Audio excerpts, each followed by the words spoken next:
Citoyens, citoyennes, bonjour. Je suis très heureuse de vous retrouver ce mardi 28 février 2023 et je voudrais encore une fois remercier tous ceux qui m'ont soutenu pendant mon incarcération et ceux qui continuent de m'apporter des marques de sympathie. À ce propos, il y a beaucoup de personnes qui m'ont demandé à venir me rencontrer. J'étais de cette occasion pour leur dire qu'à partir du lundi 6 mars 2023, tous les après-midi, je recevrai aux deux plateaux, on fera une publication pour vous donner les détails, mais du 6 mars au 18 mars, je vais recevoir en dehors du 8 mars et des dimanches. Donc vraiment, merci infiniment. Merci à la Dream Team. Merci à tous ceux vraiment qui se sont mobilisés pour que je sois libéré. Mais cette libération est provisoire. Elle est provisoire et je me dois de vous faire un petit point sur les poursuites dont je suis l'objet, ou du moins les procédures qui sont en cours me concernant. Vous savez certainement par la presse et par mon conférence du 17 que droit de parler de l'affaire du Mali. Donc, souffrez que je n'en parle pas. Maintenant, je suis dans deux procédures. La première concerne le 3e mandat. À l'issue de l'enquête du juge d'instruction, il a décidé que je sois jugé et que mes 3 camarades qui sont dans le même dossier que moi bénéficient d'un non-lieu. Malheureusement, la 2e chambre d'instruction a pris une décision contraire, c'est-à-dire qu'elle a décidé que nous 4, nous soyons jugés. Et par rapport à toutes les conséquences du non au 3e mandat qui a eu lieu avant la désobéissance civile, parce que souvent les gens font des confusions. Quand on parle de ça, ils disent désobéissance civile. Pendant la désobéissance civile, là, nous on était déjà en prison. On nous a arrêtés en août. La désobéissance civile a commencé en octobre. Voilà. Donc, réellement, il s'agit du non au 3e mandat qui a été lancé en août 2023, 2021, voilà, 2020 plutôt, voilà, après le discours du 6 août du chef de l'État. Et donc, on dit que tout ce qui s'est passé pendant ces événements-là, nous sommes coupables, alors que nous avons lancé un mot d'ordre pacifique et je pense qu'il est évident que les marcheurs, les manifestants n'avaient pas d'intérêt à s'auto-attaquer. Et comme en droit, la responsabilité est individuelle, tous ceux qui ont brûlé, tous ceux qui ont tué, c'est eux qui sont responsables de ce qu'ils ont fait, c'est pas moi. Voilà. Mais bon, c'est la justice ivoirienne. On va poursuivre les choses et puis on verra ce que ça va donner. Donc, quand le 2e juge d'instruction a demandé que on nous juge tous les 4, les avocats ont fait un pouvoir en cassation et ce 23 février 2023, le pouvoir en cassation a été rejeté. Ça veut dire que normalement on devrait nous juger. Donc on attend la date de ce fameux jugement. On verra bien ce que ça va donner. La 2e procédure, c'est celle que vous savez, qui s'est soldée par ma libération le 3 février dernier. Là aussi, ce que j'aimerais que le public sache, c'est que on m'a libéré suite à un appel que mes avocats ont déposé auprès de la cour d'appel suite à plusieurs refus de mise en liberté provisoire. Donc, la cour d'appel avait programmé une audience le 13 février pour pouvoir se prononcer. Malheureusement, comme à leur habitude, cette audience a eu lieu le 3 à l'insu de mes avocats et vous savez toutes les dispositions qui en sont sorties, ce contrôle judiciaire anticonstitutionnel qui me demande de me taire, de ne pas parler. Ça, c'est pas possible parce que c'est mon travail de parler, donc je parle. Et donc, un pouvoir a été aussi introduit encore en cassation contre ces dispositions de contrôle judiciaire. Voilà. Donc, c'était pour vous situer sur les deux procédures dans lesquelles je suis. Donc, normalement, il y a 2 procès qui sont en vue me concernant. Voilà, donc c'était juste pour préciser cela. La seconde chose, c'est par rapport au rôle de la société civile. Il y a beaucoup de choses qui s'écrivent sur la toile et c'est vraiment dommage, mais en même temps, c'est pas étonnant, hein, parce que vu le niveau actuel des Ivoiriens, vraiment, c'est pas étonnant que des gens fassent des confusions, hein. Le rôle de la société civile, comme la répétition est pédagogique, on va revenir dessus. Voilà. La société civile est un acteur politique. Il y a trois types d'acteurs politiques. Il y a les acteurs partisans, c'est-à-dire ceux qui sont dans les partis politiques. Il y a la société civile et puis il y a les intellectuels, les politologues, les analystes, les universitaires, tous ceux qui mènent des réflexions sur tout ce qui se passe dans notre société. Maintenant, la différence entre ces acteurs-là, c'est que les partis politiques visent la conquête du pouvoir. Voilà, ça c'est eux leur objectif, ils veulent gouverner. La société civile vise la bonne gouvernance et la gouvernance s'étend à tous les domaines. Le développement, l'économie, la politique et tout. Le problème en Côte d'Ivoire, c'est que les gens ont été habitués à voir la société civile inerte face aux problèmes politiques. Et nous, quand nous nous sommes investis dans la société civile, nous avons décidé, au contraire, de nous attaquer aux problèmes politiques parce que ce sont les problèmes politiques-là qui garantissent la paix. Et c'est la paix qui garantit le développement. Du coup, se concentrer uniquement sur le développement, c'est vraiment pas la chose à faire parce que le développement est déterminé par la paix. Donc, nous, on se prononce sur les sujets politiques aussi et c'est notre droit. C'est notre droit. Et ce droit-là nous donne aussi le droit de nous informer auprès de tous ceux qui sont susceptibles de nous donner des informations qui sont nécessaires à nos actions, qu'ils soient en Côte d'Ivoire ou à l'extérieur du pays. Voilà. Donc, les analystes, les politologues, les universitaires, toute cette autre catégorie d'acteurs politiques, eux, ils nourrissent la réflexion, ils font des propositions pour aider les politiques à se recadrer. Voilà. Nous aussi, quand on dénonce là, on fait des propositions.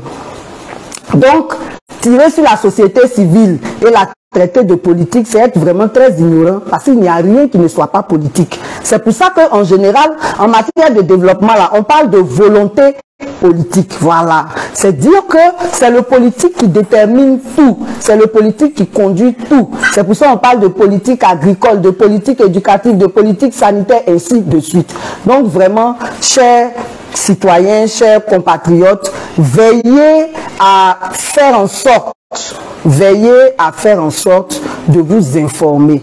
Chacun a le droit de dire ce qu'il veut. Chacun a le droit de faire ses propositions, de partager ses pensées. Voilà. Mais il faut le faire sur la base d'informations vraies, d'informations justes, sur la base de connaissances justes. Là, quand c'est comme ça, c'est en connaissance de cause que vous parlez. Mais jouer les moutons pour répéter ce que les autres disent ou bien pour dire des choses qui ne sont pas censées, c'est vraiment dommage. Bref, voilà. C'était pour revenir sur le rôle de la société civile. Voilà. Maintenant, nous sommes dans une lutte pour... On s'excuse, hein, c'est des problèmes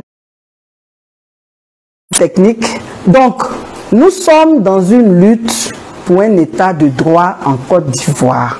Pour ceux qui ne le savent pas, la Constitution, là, c'est comme si on était en Côte d'Ivoire, tous les Ivoiriens, dans une association. Et les associations sont régies par un règlement intérieur, des statuts et un règlement intérieur. Donc, les statuts et règlements intérieurs de tous les Ivoiriens, c'est ça qu'on appelle la Constitution. Et elle ne doit être violée par personne. Le problème dans notre pays, c'est que c'est devenu monnaie courante que de violer la Constitution, que de prendre des décisions sur mesure. Et ça, ce n'est pas normal. Et nous, en tant que société civile, il est de notre rôle, il est de notre devoir de nous opposer à ce genre de pratiques. Et ça me permet de rebondir sur ce qui s'est passé récemment dans notre pays. On convoque le secrétaire général du PPACI. Il se fait accompagner part des militants du PPACI. Ces militants-là l'ont accompagné sans agresser personne, sans empêcher la circulation de se faire, sans rien de violent. Quand on voit quelqu'un là, il peut être accompagné, c'est quoi le problème? On les ramasse, on les met en prison. Maintenant, lui-même, à qui on reproche des faits d'accusation graves là, c'est lui qui sort sans problème. On n'a pas empêché même d'aller rencontrer le juge. Donc, ce qu'on a arrêté là, c'est par rapport à quoi? Ça là, c'est une atteinte aux libertés. Il paraîtrait aussi qu'il y aurait 2 personnes qui auraient porté des drapeaux de la Russie pendant la manifestation. Eux aussi, on les arrête. Bon, on les arrête là. C'est un délit de porter le drapeau d'un pays étranger ou bien quel est le problème? Avons-nous un conflit avec la Russie? Avons-nous un problème diplomatique avec la Russie?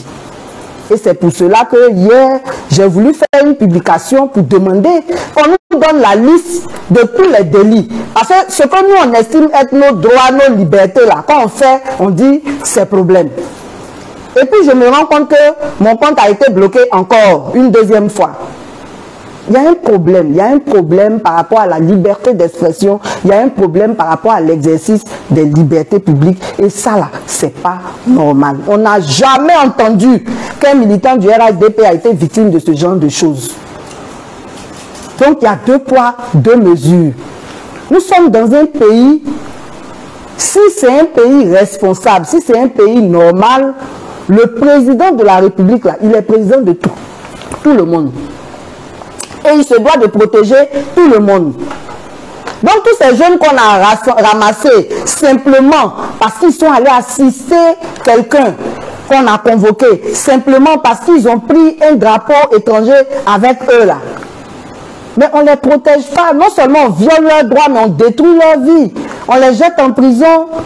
Ça va avoir des impacts sur leur vie familiale, leur vie professionnelle, et puis on s'en fout.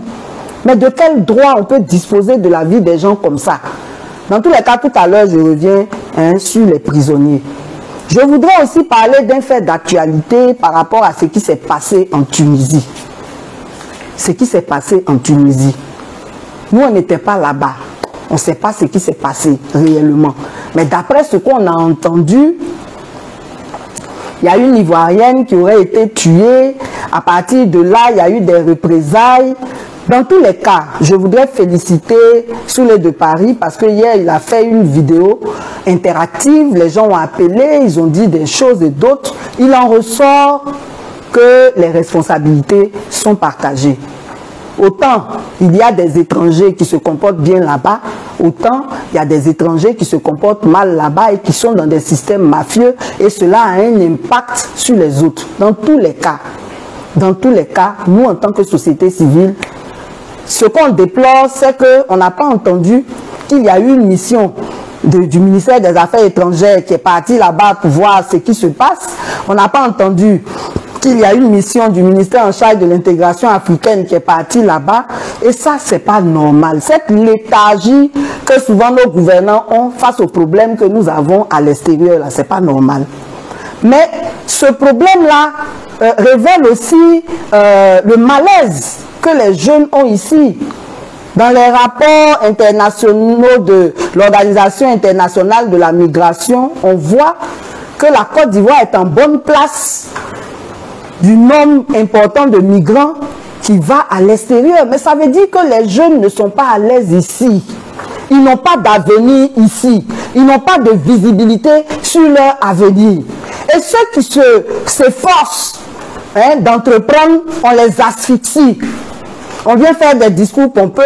Oui, le CPC crée 50 000 entreprises par an, mais on ne dit pas qu'il y a 100 000 qui ferment par an.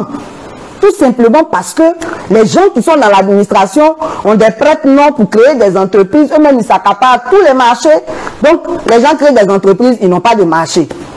Ceux qui ont la chance d'avoir des marchés, ils sont soumis à du chantage, à de la corruption, au point de dépenser parfois, avant même d'obtenir le marché, 30% du montant du marché. Bon, mais le reste là, il fait quoi avec ça? Après, on parle de goudron biodégradable. Si l'argent qui reste ne suffit pas pour faire le travail, pour payer les employés et pour avoir son bénéfice, mais évidemment, on va bâcler le travail. Il y a aussi le problème de la dette intérieure. Les gens ont des factures, on ne paye pas. Ils sont obligés de fermer après, quand on n'a pas beaucoup de marché. Donc, ce problème-là, ça traduit un malaise. Il y a même un jeune qui a témoigné hier dans la vidéo de Soulé pour dire que lui là, quelles que soient les dispositions qu'on va prendre pour faire rentrer les Ivoiriens, lui il ne bouge pas. Mais quelqu'un qui parle comme ça là, c'est grave. Ça veut dire qu'il n'a aucun espoir dans son propre pays. Il préfère souffrir ailleurs que de mourir ici. Et c'est ça la réalité. Donc quand on dit que 2023, c'est l'année de la jeunesse là, il faut arrêter avec les discours pompeux et qu'on ait des résultats concrets. On ne va pas dire que sur un projet, par exemple, j'ai vu à la télévision, il y a un projet dont j'oublie le nom, on dit 1 milliard pour ce projet. Mais après, on va venir nous dire qu'il y a quelqu'un qui, à lui seul, on a donné 890 millions, il ne veut pas rembourser. Il faut qu'on se prenne au sérieux. Il faut qu'on prenne la jeunesse au sérieux. Il faut que la jeunesse elle-même se prenne au sérieux. C'est parce que vous êtes dans les buzz, dans tout ce qui n'est pas important, que les gens vous traitent comme ça aussi. Si la jeunesse est consciente, si la jeunesse soutient la société civile, c'est sûr que les choses vont changer parce qu'on va respecter le peuple et on va respecter les jeunes et on va faire ce qu'on dit. Au Rwanda, comme ça, là, les élus, là, ils rendent compte. Hein. Tu ne viens pas raconter n'importe quoi aux populations. Ce que tu as dit que tu vas faire, là, tu le fais. Parce qu'on suppose que tu as réfléchi, tu as pris toutes les dispositions, toutes les informations qu'il faut pour atteindre les objectifs que tu as promis au peuple. Il faut qu'on en arrive à une situation où le peuple connaît ses droits, le peuple exerce ses droits et les gouvernants rendent compte au peuple. C'est très, très, très, très important. Et nous, la société civile, on va travailler à cet éveil de conscience-là pour que chacun exerce ses droits. Tu ne vas pas exercer tes droits et puis on va faire comme si tu es en train de commettre un délit. Ce n'est pas normal. Voilà. Il y a aussi la carte de séjour. En 1990, quand le président Alassane Ouattara était Premier ministre, il a introduit la carte de séjour, ce qui est tout à fait normal. Dans un pays sérieux, on a une politique d'immigration, on a un code de l'étranger. Les étrangers ont leurs droits et leurs devoirs et ça doit être su. Ça là, quand en 2002, le président Gbagbo est revenu sur la carte de séjour, ils ont crié à la xénophobie. Aujourd'hui, là, c'est eux-mêmes qui ramènent encore la carte de séjour. Mais on espère qu'on ne va pas s'arrêter là. Il nous faut un code de l'étranger. Parce que chez nous, en Côte d'Ivoire, ici, là, les gens qui sont allés en exil, là, ils savent. Hein. Au Ghana, là, tu vas au commissariat avec un étranger, tu n'as jamais raison, presque jamais. Chez nous, ici, là, l'étranger te menace. Il t'envoie au commissariat, toi, on t'envoie en prison. Parce qu'il y a la corruption partout. C'est celui qui a l'argent qui a raison. C'est celui qui a les connaissances qui a raison. Ça aussi, on va revenir dessus après. Donc, cette affaire de carte de séjour, là, ce n'est pas une mauvaise chose. Mais il faut que les choses aussi se fassent dans une certaine logique. On voit par exemple que les Africains hors CEDEAO payent 300 000 et puis les Français payent 150 000. Pourquoi? Entre nous, Africains, il faut quand même une certaine solidarité. Et puis c'est le double. Hein. Les Français payent 150 000, les Africains hors CEDEAO payent 300 000. Ça là, c'est en Côte d'Ivoire seulement, on peut voir des choses comme ça. Bref, c'était pour dire que la carte de séjour, ce n'est pas une mauvaise chose, mais il faut que les coûts là soient raisonnables et il faut aller plus loin en définissant une politique de l'immigration claire et un code de l'étranger. Parce que dans notre pays, là, chacun ne connaît pas sa place. Et ça, ce n'est pas normal. Donc, on va poursuivre sur d'autres thèmes. Il y a un sujet que j'ai abordé en mars 2022. Je travaillais dans le cadre d'une consultance pour l'Union européenne. Dans le cadre de cette consultance-là, il fallait évaluer des projets. Il fallait évaluer des projets qui ont été financés, des projets d'ONG qui ont été financés. Et à Danané, il y a une ONG qui a travaillé sur la loi foncière. En 1998, le président Bédié a pris une nouvelle loi foncière rurale. Et dans cette loi-là, il a été dit que dans les 10 ans qui suivent, les gens devaient immatriculer leur terre. Et puis nous tous on sait qu'à partir de 99, on est entré dans un cycle de crise. Donc en 2013, le président Ouattara a pris un décret pour proroger cette disposition relative à l'immatriculation. Et donc, 2013, juin 2013, nous sommes en 2023. C'est-à-dire que dans quelques mois, dans moins de 6 mois, dans 3-4 mois, cette loi-là ce décret-là devra être appliqué. Alors que le problème, c'est lequel? Rien qu'à Danané, où cette ONG a travaillé, et elle n'a même pas travaillé dans tous les villages de Danané, il se trouve que la majorité des populations rurales ne sont pas informées de ce décret. Donc, il y a un problème. Le deuxième problème, c'est que ceux qui sont informés n'ont pas les moyens pour l'immatriculation, dont le coût s'élève à au moins 600 000. Parce qu'il faut aller à l'agriculture, il faut faire des levées, il y a plein de choses à faire. Et le coût de tout ça, là, ce n'est pas tous les paysans qui peuvent le supporter. Ça veut dire quoi? Ça veut dire que en juin 2023, si on n'a pas pris un autre décret pour proroger cette... si on n'a pas pris un autre décret pour proroger cette disposition-là, les gens seront expropriés. Alors que nous savons déjà, que ce soit en milieu rural comme en milieu urbain, il y a déjà des expropriations abusives qui sont constatées. Donc imaginez un seul instant que ce décret-là, le délai qui est contenu dedans arrive à son terme et que on ne le proroge pas et qu'on décide d'exproprier toutes ces populations-là, ça sera dramatique et ça peut encore envoyer des conflits.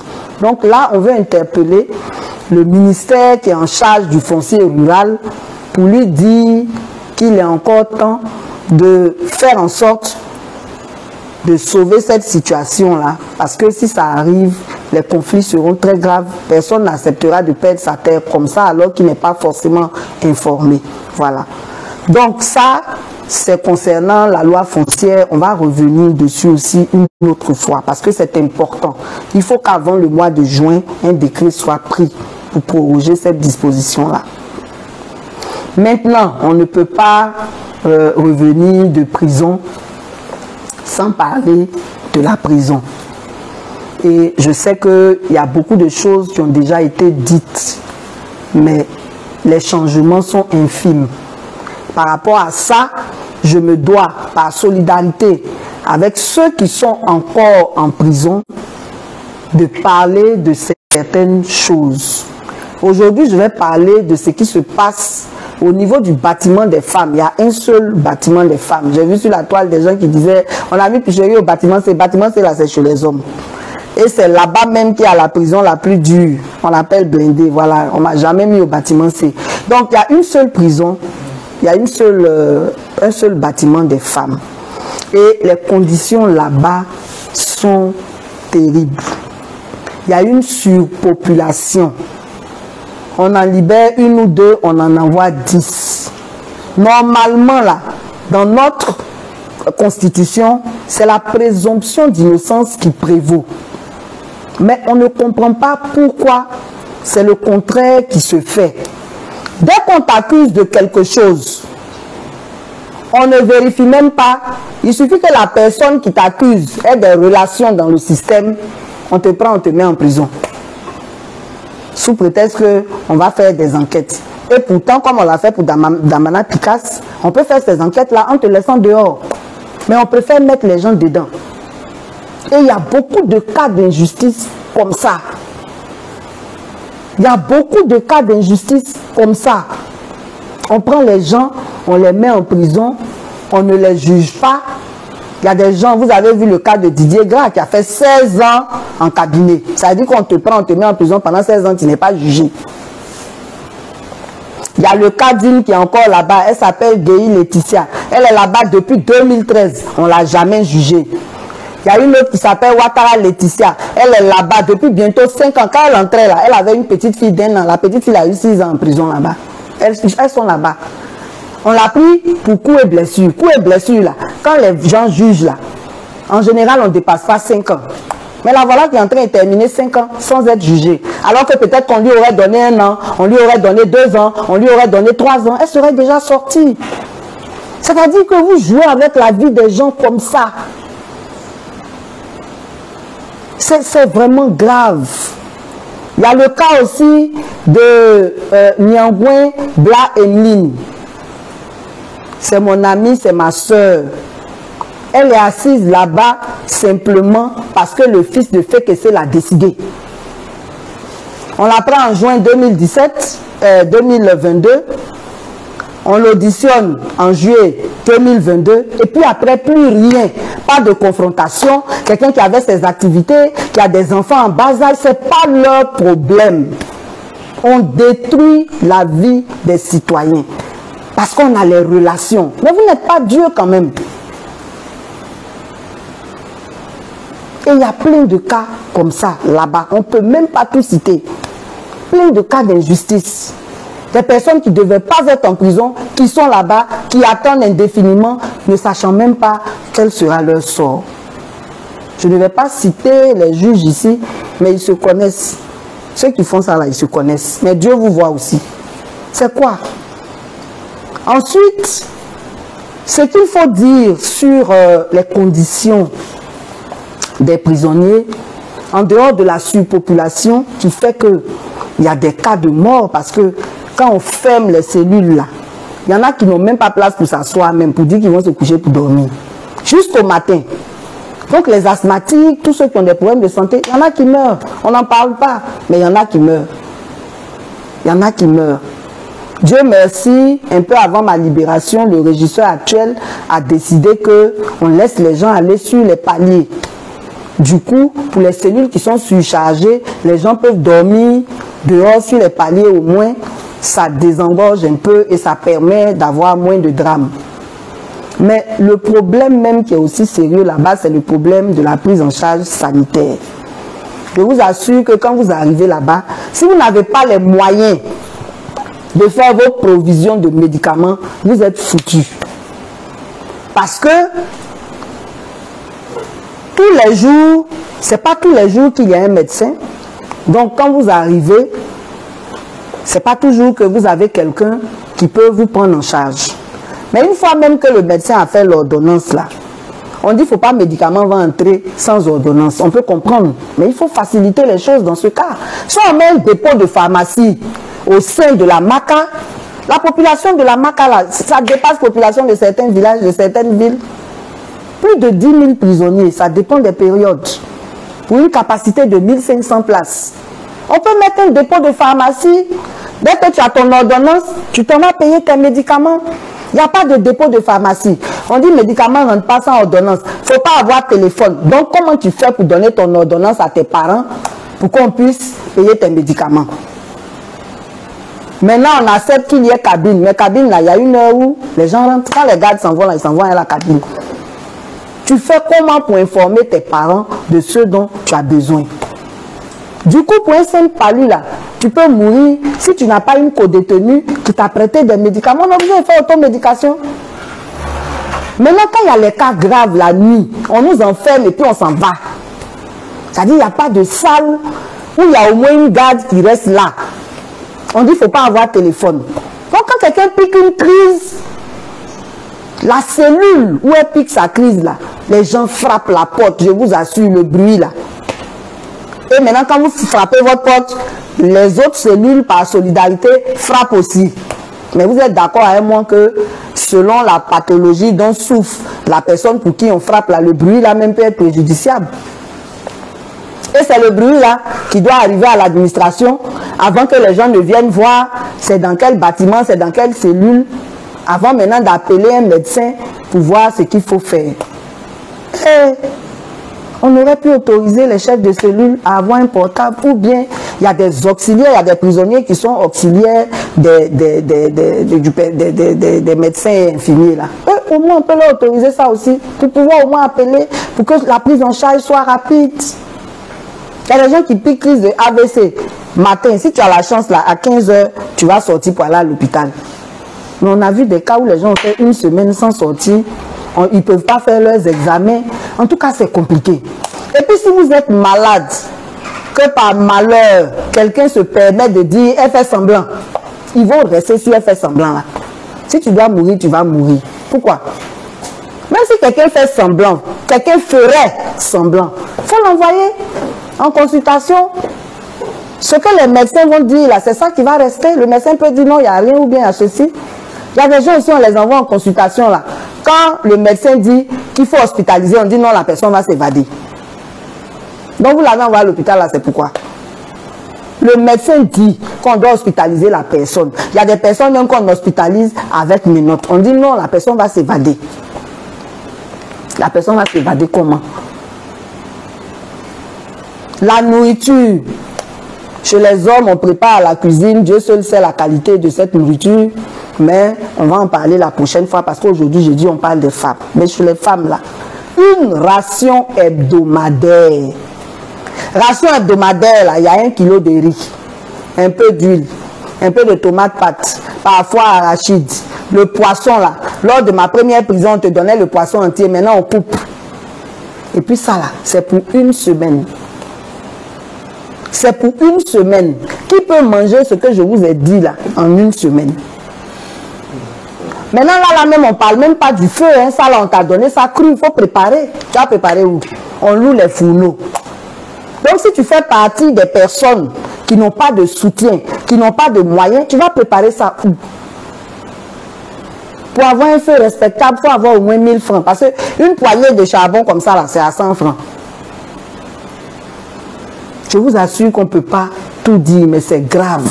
Celles qui sont courageuses se mettent au service des autres pour pouvoir manger. Celles qui ne sont pas courageuses, elles s'adonnent à d'autres pratiques. Mais le gros problème aussi qui est là-bas, c'est qu'il y a des fous parmi nous. Je ne sais pas si les juges là ne les voient pas là-bas, mais vraiment, on nous envoie des folles. Quelqu'un qui ne va pas bien, on l'envoie là-bas. Vous imaginez? Et ces personnes-là sont dans les mêmes cellules que les autres. Il y en a qui se lèvent même, elles ne savent même pas qu'elles sont en prison. Quand on dit rentrer là, elles ne veulent pas rentrer. Elles ne veulent pas rentrer là. On ne va pas chercher à les amadouer, on va les frapper. On va les frapper là, les conséquences là. Qui va les soigner? Et les parents les abandonnent. Donc s'il n'y a pas des prisonniers qui sont gentils pour nourrir les autres, vous voyez tout ce que ça fait. C'est grave. C'est très grave. Donc comme on l'a dit, c'est difficile de tout dire. Parce que vraiment ça ne va pas. La prochaine fois on va parler des hommes. Mais j'aimerais préciser qu'il y a le cas de Bakayoko qui a été pris en 2020 dans le cadre de l'enquête sur le drone. Il a été pris en 2020. La prochaine fois, on va donner tous les détails. C'est un enseignant d'anglais. Actuellement, où on dit à pénurie de professeurs, là, on le prend simplement parce qu'il est ami du drone. En dessous aussi, il paraît qu'il voulait être candidat à Yopougon. C'est interdit d'être candidat. Il se présente, s'il a gagné, il n'a pas gagné, c'est ça. Le gars, il est là-bas. Celui-même pour qui on l'a pris là, il est libéré depuis le 6 août 2021. Mais là, lui, il est là-bas. Il a des enfants, il a une famille. Il est oublié. Donc vraiment, les autorités pénitentiaires là, les prisonniers là, c'est des personnes, c'est des gens qui ont des droits. Il y a un minimum. Le président a promis qu'on va construire 10 nouvelles prisons. Voilà, bientôt 15 ans de mandat, là, on n'a pas vu une seule nouvelle prison. Les prisons sont surchargées, les prisons sont délabrées. Il n'y a rien même comme disposition pour sauver les familles. Chez les Blancs là-bas, là, il y a des cadres qui sont créés pour que ceux qui sont mariés là, se rencontrent. Donc il y a des gens qui sont en prison et puis ils entretiennent leurs relations familiales. Ils peuvent toujours avoir des enfants, ils peuvent voir leurs enfants. Chez nous ici, rien. Donc ça détruit les foyers. Et dans tout ça là, il y a le problème des grâces présidentielles et des remises de peine et cassation, tout ça là. Ça là aussi, hein. La première fois que je suis allé là-bas, pendant le discours du 6 août, là, on dit on va libérer 2000 prisonniers. Je ne sais pas si vraiment ils ont libéré les 2000, mais liste que nous on a vu là, il y avait 178 personnes.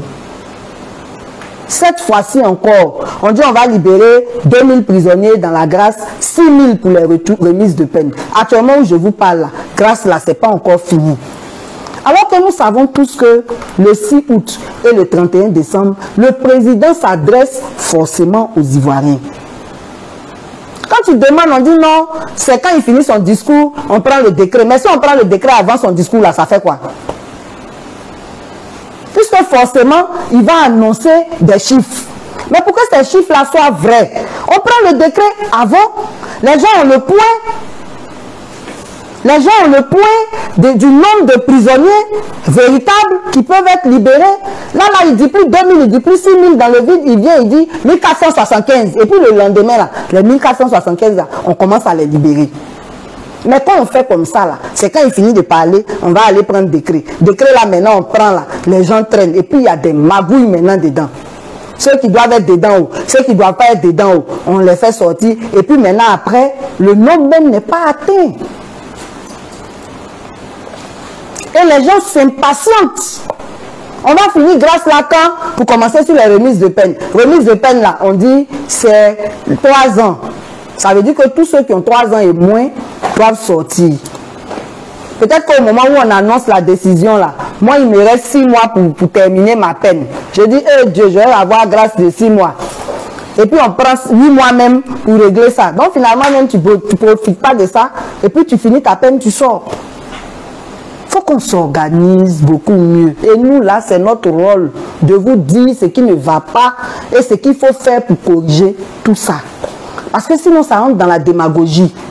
Et ça, c'est pas bon.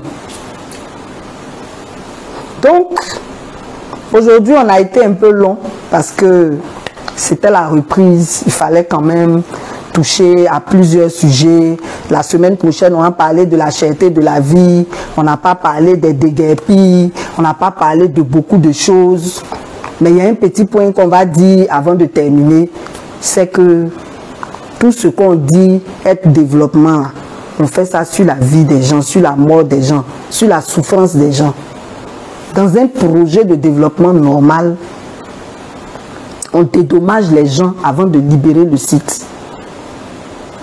Dans notre pays ici, là, on fait recensement. Mais au moment de libérer le site, on ne dédommage pas tout le monde. Et il y a des gens qui ne sont même pas recensés, on vient, on casse leur maison. Ils ne savent pas comment ils vont faire pour entrer dans leurs droits.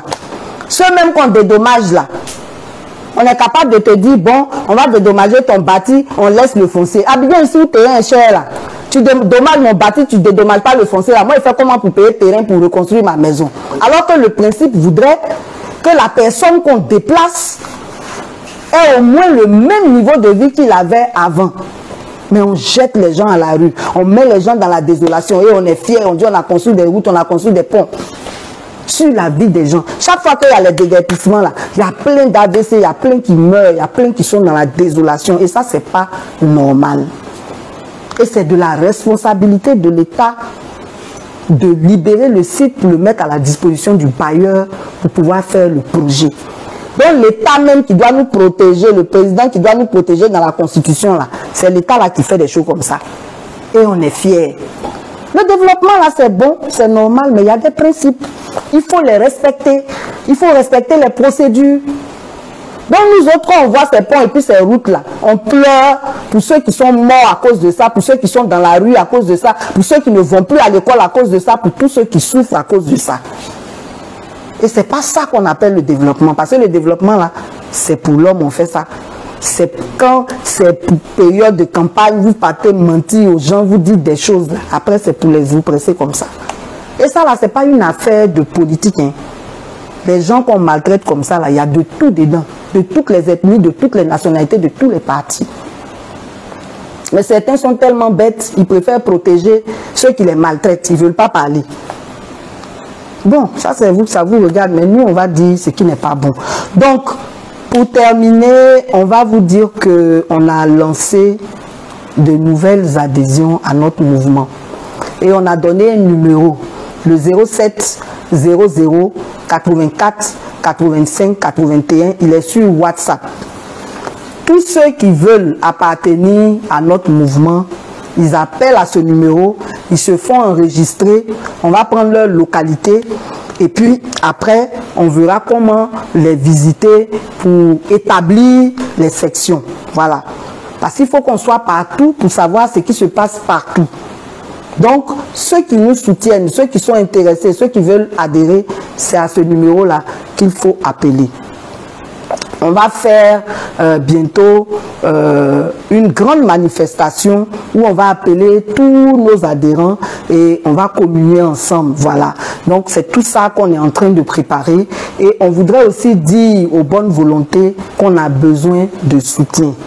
La lutte, là, il n'y a même pas quelque chose qu'on fait sans argent, sans matériel. Donc, ceux qui peuvent nous aider, vous appelez toujours à ce numéro-là et vous précisez ce que vous voulez. On a besoin de matériel de communication, on a besoin d'argent, on a besoin de tout ce qu'on peut utiliser pour travailler dans le cadre de la lutte. On a besoin de matériel roulant, on n'a pas de véhicule, il y a plein de choses qu'on n'a pas. Donc, à partir de la semaine prochaine, on va faire une publication où on va mettre des numéros, Orange Money, Move Money, MTN Money, Wave, tout ça, pour que tous ceux qui veulent nous aider, il y aura aussi des Western Union pour ceux qui sont à l'extérieur, tous ceux qui veulent nous aider puissent appeler. Ceux qui désirent être dans l'anonymat, on va garder l'anonymat sur ce qu'ils font. Ceux qui veulent qu'on publie, on va publier. Donc, je redonne le numéro 07 00 84 85 81. C'est un numéro qui est identifié en mon propre nom. Voilà. Donc, merci beaucoup de nous avoir suivis. À mardi prochain, passez une excellente semaine. Et je rappelle aussi que à partir du 6 au 18 mars, on va commencer les réceptions. Il y a des gens qui voulaient venir me saluer et tout. Vous allez appeler aussi à ce même numéro-là pour dire quand vous voulez venir, quelle est votre délégation, et ainsi de suite, pour qu'on puisse faire les programmations. Donc, merci à tout le monde. Que Dieu vous garde et à mardi prochain.